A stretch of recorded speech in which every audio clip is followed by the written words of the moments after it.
Zbivaju li se ekonomske krize slučajno ili nekom neumoljivom i neshvatljivom logikom liberalnog kapitalizma? Ili ih pak netko namjerno proizvodi? I tko bi to uopće bio? Detektivi iz Krimića na to bi pitanje odgovorili: slijedi trag novca. Što novac znači i čemu služi? To je poznato. Manje je poznato što novac zapravo jest, kako se stvara, tko njime upravlja. Neki od odgovora na ta pitanja možda se kriju iza zastora svijeta na koji se projicira slika svijeta kako ga znamo. Unazad nekoliko godina u medijima stalno čitamo i slušamo o kreditnoj krizi. No postoji li i tu nešto ispod same površine medijske slike? Neka skrivena agenda, neki plan zamišljen daleko od očiju javnosti, koji je na ovoj razini javne prezentacije skriven i nerazumljiv, prava slika iz ogledala. Slavni istraživač urote David Icke o kreditnoj krizi pisao je i puno i dugo. Pa smo opet dogovorili sastanak i okrenuli ogledalo tako da pokaže sliku koju tražimo baš ovdje. Na rubu znanosti.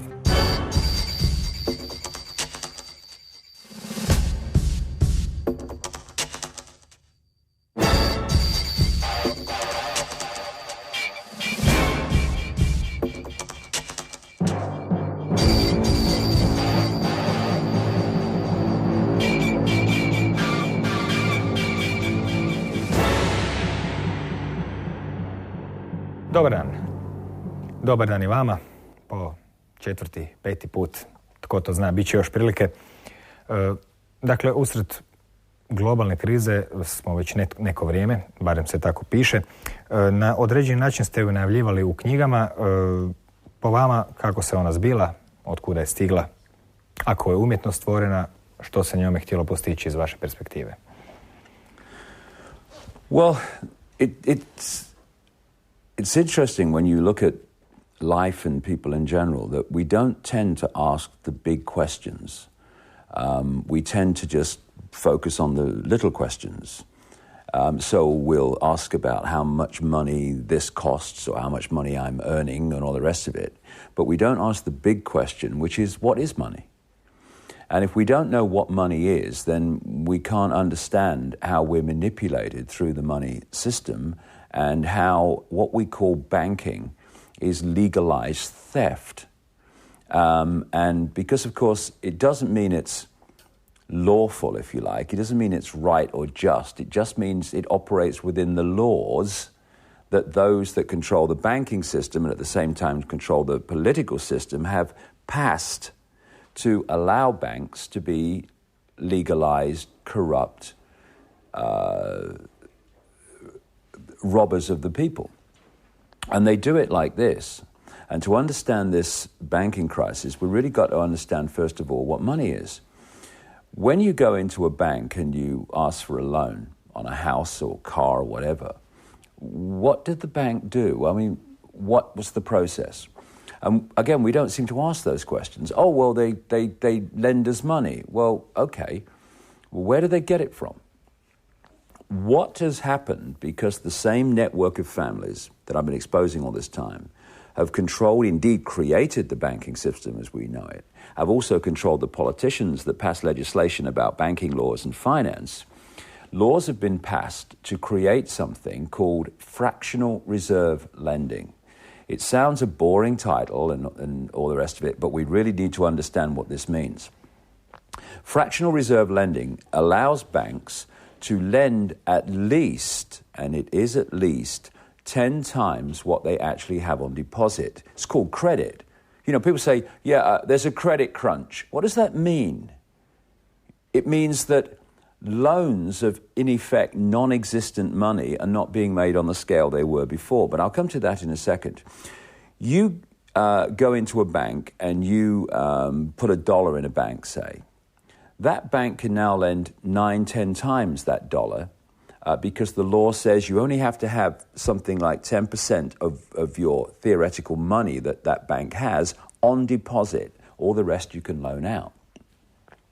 So you go into a bank and you borrow $50,000, say. Now, what the bank has done to create that is type into your account $50,000. It's not there. It's called credit. $50,000. From that moment, you start paying interest on $50,000 to that bank that has been created simply by someone at the bank typing $50,000 into your account. Staggering, but true. They've not moved precious metal anywhere. They've not moved real money into your account, but the theoretical figures on a screen money that they create out of thin air. But it gets better or worse. I then take $50,000, a check of that money, and I buy a car. The person I buy the car to takes the $20,000 and he puts it in his bank. Now his bank, Bank B, can lend 10 times on that $20,000, which at Bank A has been created out of thin air. Then he signs a check to someone else or buys something else. And then the person they buy it from, they put their money in their bank, which is Bank C. Say he bought something for $5,000. Bank C can now lend 10 times the $5,000, which has come from that bank being able to lend on the $20,000, which goes back originally to Bank A, where the money was created out of nothing. Now, when you follow this round, and some people have done the maths, one loan to one person of fresh air, out of nowhere money, credit, when it's traveled around the banks and gone from person to person, the interest the banking system as a whole gets from that original one fresh air loan is stupendous. And every time you go to the bank and you have a loan, you're starting that process again from the money that you loan. Now, it has obviously fantastic implications for control of society, but it goes further. What is the difference between an economic boom and an economic depression? It's the amount of money and the perceived value of that money in circulation at the time. So this is what the banking system has done over and over and over again, and we're seeing it now in a very extreme way. Stage one, you want to stimulate a boom. So what do? You make lots of loans, because that's how money comes into circulation. People say, how does money come into circulation? It's governments in it. No, it's banks, private banks making loans. The more credit they give out, the more money they put into circulation, the more they have what now is a credit crunch. What they're doing is taking money out of circulation.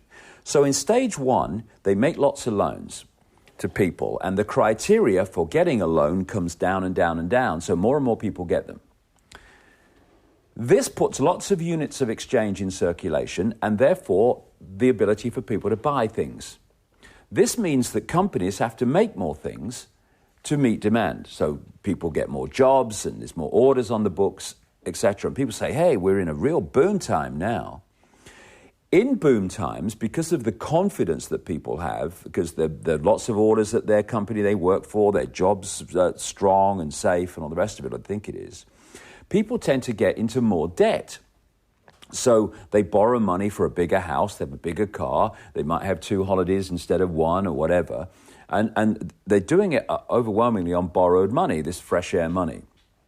What this creates eventually is an economic boom where lots of people have got themselves in lots of debt during this boom time. Then, at the optimum time, to bring about the outcome that they want, the banking system, which basically works as one unit because it's coordinated. You see individual banks, but the system itself works as one unit through these banks. What they then do is they create a situation that justifies them taking money out of circulation. So what they do is they raise the criteria massively, that's what's happened now, of what you need to do to get a loan. So what they're doing is they're taking money out of circulation. They also can call in loans that are already out there. And this combination means that there's not so much money, units of circulation, exchange in circulation. So people can't buy as many things. So companies don't have to make as many things. So people start losing their jobs. Companies start going bankrupt. And what you could symbolize it as is in stage one, the banking system throws the fishing line out. And then at stage two, the depression, the bust, they then reel it in. So all these people have taken out all this debt. And if you don't pay back the debt, which is fresh air money, then the bank has the right to take your real wealth, your car, your land, etc. And so as people can't pay back their loans because there's not enough money in circulation anymore to do so, the banks start getting hold of more and more real wealth, land, resources, houses, all the rest of it, in exchange for fresh air money. And then they move to the bust area, which we're in now, and people are in desperate financial straits. And on the face of it, some of the banks are. But what I'm talking about here is the banking system that this network of families control. Individual banks can go bust. It doesn't affect the system. The system's still there. You could think of it of, if you own the European Champions Football League, you don't care if Manchester United lose to Barcelona or Barcelona lose to Manchester United. Like, you don't really care about individual banks, where this one goes under or this one, gets stronger or whatever, because you own the whole game. And it's from that level that all this boom and bust is manipulated. So, the control of money in circulation is the control of society. It's control over whether some people eat, whether some people have their homes or don't have their homes. So from that point of control, you can manipulate what we have now experienced. And what did we experience? It came out of the United States. And the reason it was engineered from there is because the United States economy still today, when it is affected in some way, it has global implications. So they orchestrated it through there, and they did it like this.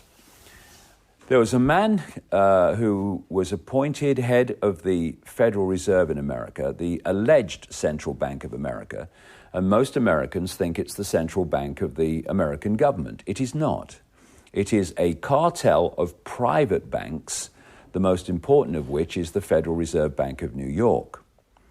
And I've been exposing Alan Greenspan, this longtime head of the Federal Reserve. He was appointed during the Reagan-Bush administration. He remained head of the Federal Reserve through Father Bush's period, through the two Bushes periods of Clinton, and through the virtually the entire two periods of Boy George Bush, apart from a couple of years. I think it was 2006 he got out, something like that. And so he basically controlled the American economy all the way through this period. And what he did and orchestrated, and this was followed in Britain and other countries too, was a process of removing all the checks and balances of the financial system, which stopped people making ridiculous loans that people wouldn't be able to pay back, and basically stopping a greed-motivated free-for-all. All those checks and balances were taken away. What they also did was create a system where, within the banks, people were getting big bonuses for getting people to take out loans, like for houses and stuff. So the more loans they acquired and got people to take out, the more bonuses these people got. Now, there came a point through this so-called economic boom through the 1990s and into this century, where they'd basically picked off, in terms of mortgages and what have you, all the people who had the income and the financial capacity to actually pay back the loans. So if they were going to keep getting the bonuses, they had to start looking elsewhere to give loans out. And the only place they could go was into the realm of people who actually did not have the financial stability and income to pay back the loan. But it didn't matter to them chasing the bonuses, because as soon as they signed the loan, they got a bonus. They'd sold another loan. And this, of course, was a disaster waiting to happen. And so what happened was eventually, staggeringly, of course, obviously, vast numbers of people started to not pay their mortgage, not pay their loans. They couldn't afford it. They never could afford it from the start. And the banks started to get in trouble in terms of cash flow and all the rest of it. And we had this crisis, which manifested towards the end of the Bush administration last year. What then happened is they got the people who represent the banks that caused the problem to come into government and decide how government was going to react to the problem. So it was like having a housebreaker invited to the police force to decide how they were going to react to this problem caused by housebreakers. I mean, it was ridiculous. And during the Bush administration, towards the end, they had a man called Henry, also known as Hank Paulson. This man was head of Goldman Sachs until 2006. And Goldman Sachs, under his stewardship, was a major player in creating this collapse. They make him, in 2006, Treasury Secretary in America. And when the collapse comes, which he's massively played a part in, he's now Treasury Secretary, and he decides how the government's going to react. So what does he decide? That the government, in other words, the American taxpayer, is going to throw multi-billions, hundreds of billions of pounds, or dollars in their case, at the banking industry to prop it up from the problems it has itself caused. This was going to stabilize the system. They knew it wasn't. And so then comes Barack Obama, who claims to be Mr. Change, but he's Mr. Business as usual, just another frontman for the same network of families that controlled Bush. So he comes in, right in the middle of this crisis of the banking system and the financial system. What does he do, Mr. Change? He appoints an economic team which is like a who's who of those who were massively responsible for creating the problem. He brings in the president of the New York Federal Reserve Bank, this key bank in the Federal Reserve cartel, which was fundamentally involved in all the deregulation that allowed this free-for-all to happen and the collapse to come. And he takes this man called Timothy Geithner, and he makes him Treasury Secretary. He brings in another man, a banker's boy who's earned massive amounts of money from the banking industry, called Larry Summers, and he makes him one of his key economic advisors and executives. He brings in a guy called Paul Volcker. Paul Volcker was the longtime head of the Federal Reserve before Alan Greenspan. And Larry Summers, in 1991, wrote or signed a memo when he was chief economist to the World Bank, advising the World Bank to dump their toxic materials in third world countries and not Western countries, because in third world countries the compensation for the death and disease and injury caused by dumping these toxic materials there would be less than in a Western industrialized country. This is one of the key advisors to Barack Obama. And what do they decide, these bankers people who created the problem when they come in? They decide that the Obama administration should not, we must not throw hundreds of billions of dollars at the banking system, okay? We must throw trillions of dollars at the banking system. And so the American government has hurled trillions of borrowed money, which the taxpayers and children and generations yet unborn will be left with the bill for, at the very banking system that has caused the problem. But this is not incompetence. You see, incompetence and bureaucratic incompetence is one of the great cover stories for a cold, calculated plan. I've talked to you before about the structure that this network of families wants to create to install this global centralized dictatorship. And it is this, a world government that dictates to every country. And the world government would control a world central bank that would control all global finance in every country. A world army which would impose the will of the world government, a world currency to replace all cash currencies with one world electronic currency, no cash, and a microchip population connected to a global computer system and the global positioning satellite system, and then under that, the unions, the European Union, American Union, all the rest of it I've talked about. Now, key in that structure, in what we're talking about today, is the World Central Bank. If you do not have an enormous global economic crisis that you have to find a solution for, there is no way that you are going to be able to persuade people to completely restructure global finance around a world central bank that would not in theory, but in absolute effect, be a financial dictatorship to every person on the planet. You're not going to persuade people to do that. What do you mean we want a world central bank dictating world finance? We don't need that. Everything's fine. Leave it.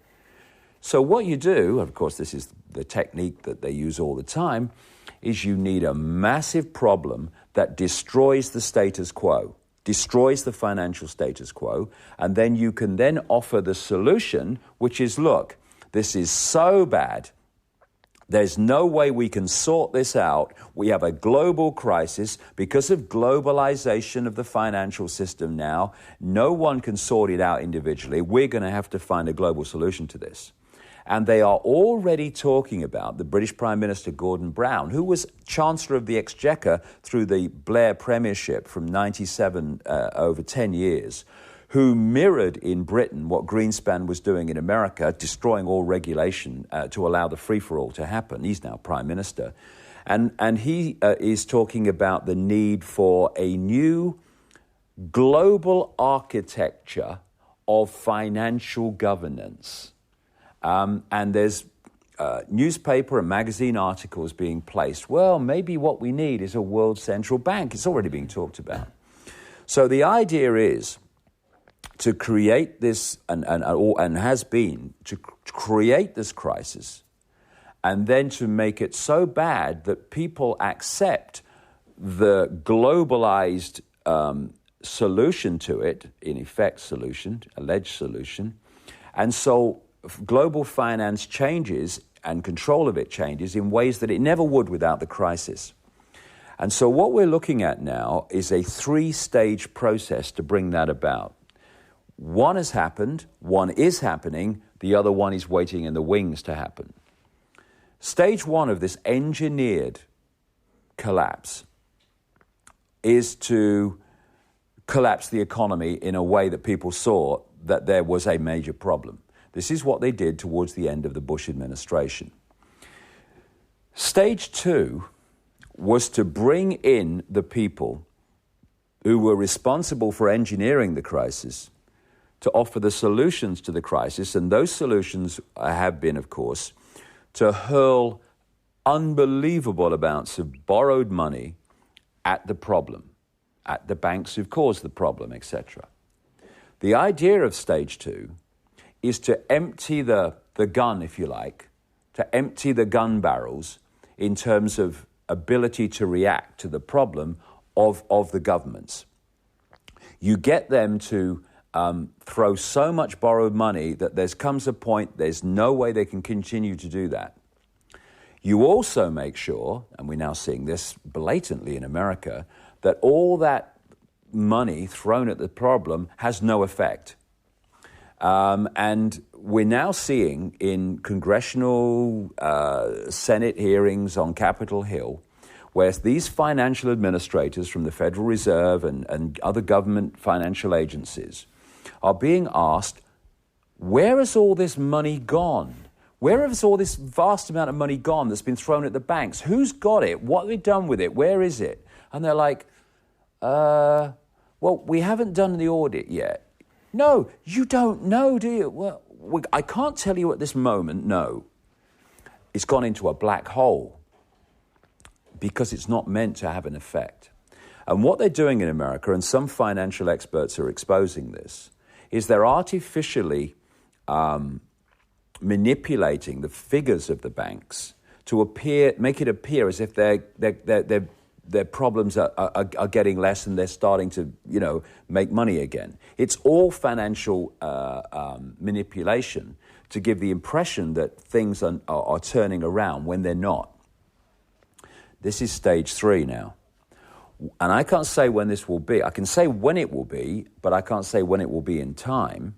But when it will be when they decide that the barrels of the governments in terms of reacting to this crisis are empty and there's no more money or anything else they can do to react, and then they're going to crash the world economy on a major scale.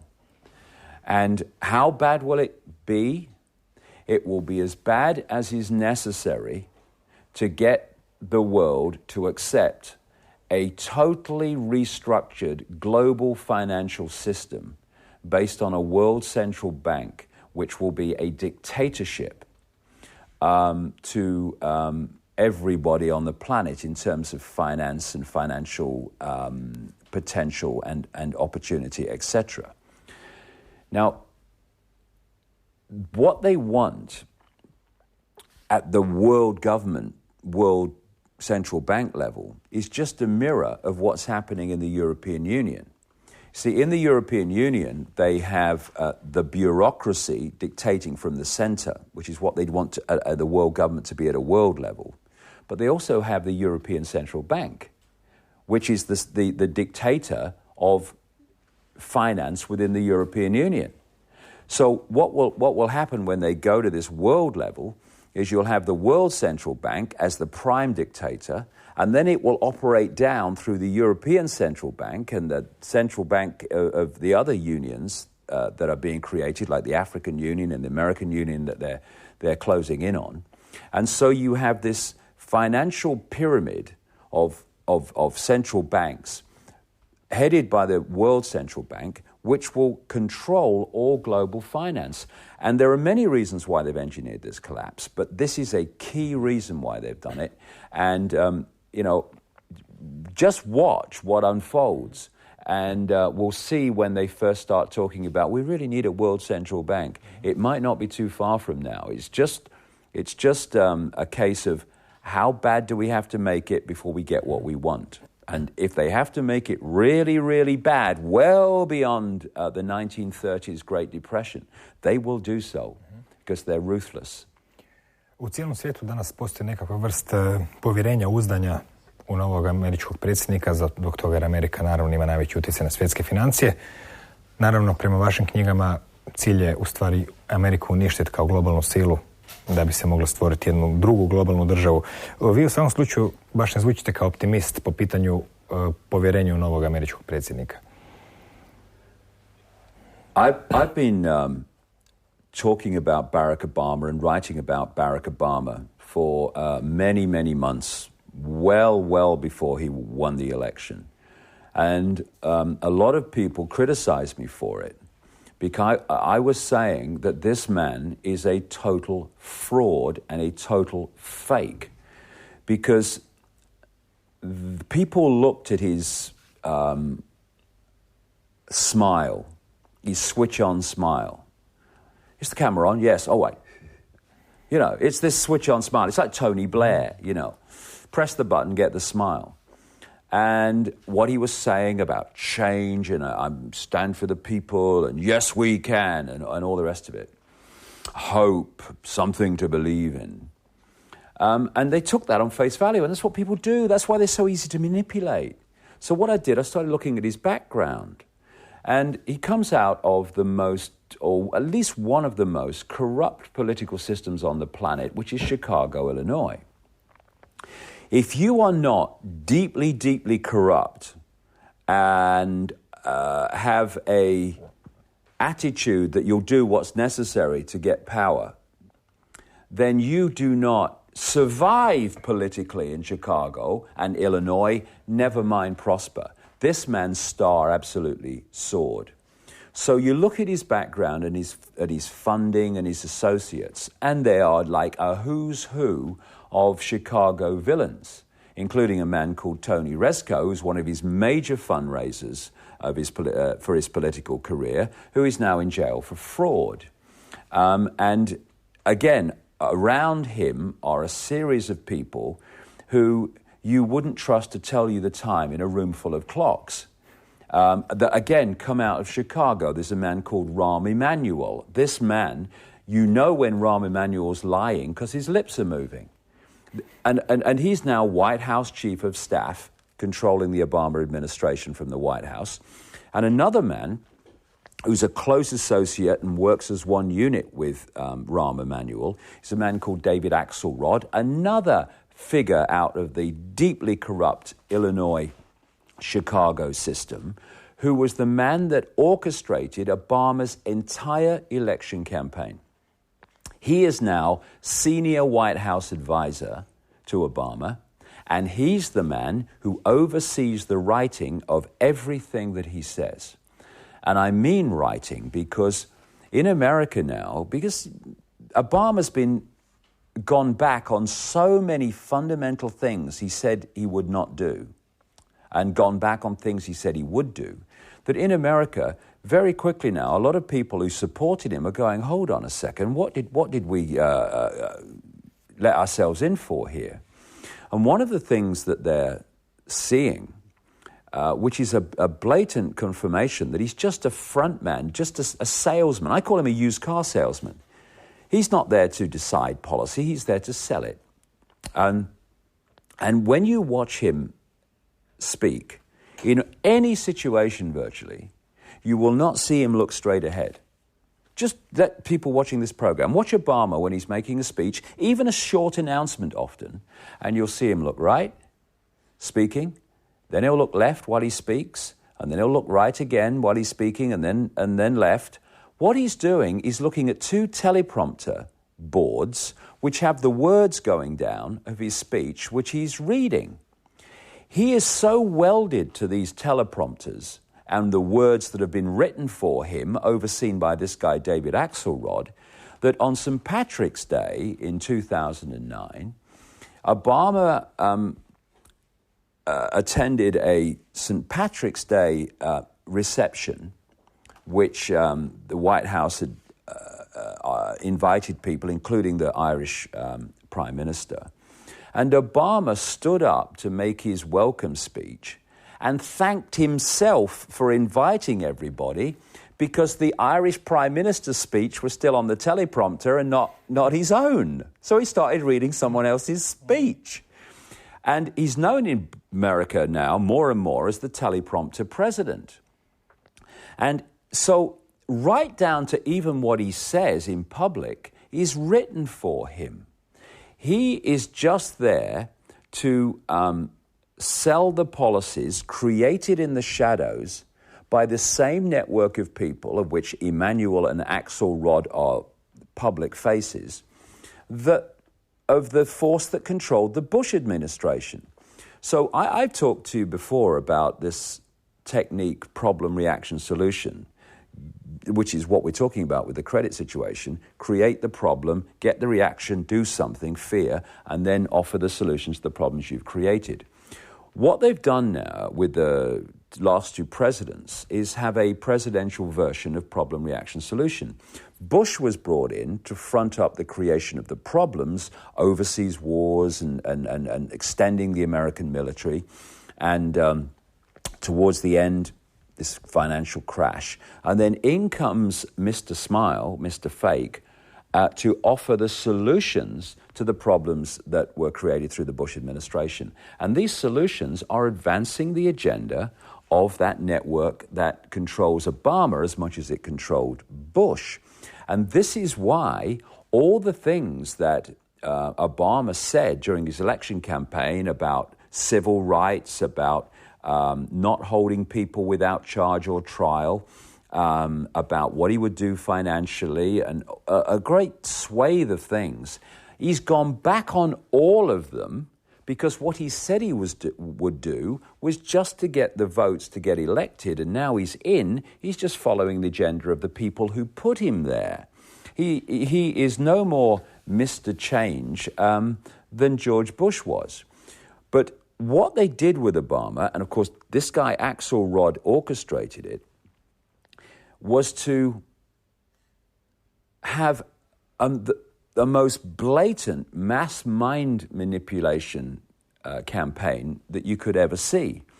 I studied mind control and mind control techniques in great detail over a period of some 5 years towards the end of the 90s and into the 2001. And I'm watching this Obama campaign unfold against Hillary Clinton and then against John McCain. And all these techniques are being used. And what they did with Obama was this, and this is used in many countries, and it's good to be wise to it. He kept repeating mantra phrases of change.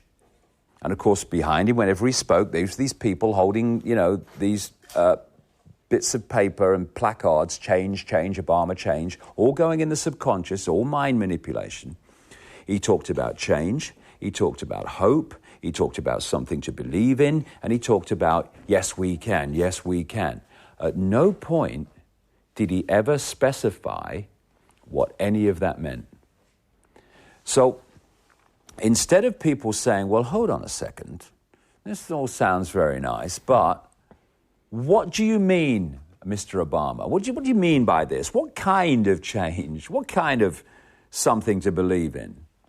He was never pressed on any of this. It was just the mantra. And what this created, by design, it created a situation where Obama became a blank screen on which vast numbers of people projected their version of what change, something to believe in, and hope, etc. meant. So, in effect, they manipulated the mass consciousness, or lack of it, to make Obama all things to all people. Because they got him to, if you thought change that you want meant this, you projected that onto him. Yes, he stands for that change that I want. So then he came into office, and of course all that's gone out the window. And he's now introducing, and this is the other thing, because of the smile and the I'm the good guy. By the way, what you need to know, and all you need to know, is I'm not George Bush, okay? Because George Bush's popularity was so low. But because of the public perception of George Bush, Obama is being able to get things through that Bush would never have been able to do. Davide, hvala, kao i obično, baš smo se napričali, barem vi. U svakom slučaju vaše teme odrađujemo ratama kao što se to radi s kreditima. Nadamo se da neće na kraju sve doći na naplatu odjednom, pa da onda ostanemo recimo bez ovog studija ili nešto još gore. Ali bit ćemo optimisti, to je naša glavnica. Hvala vam, hvala i vama i doviđenja.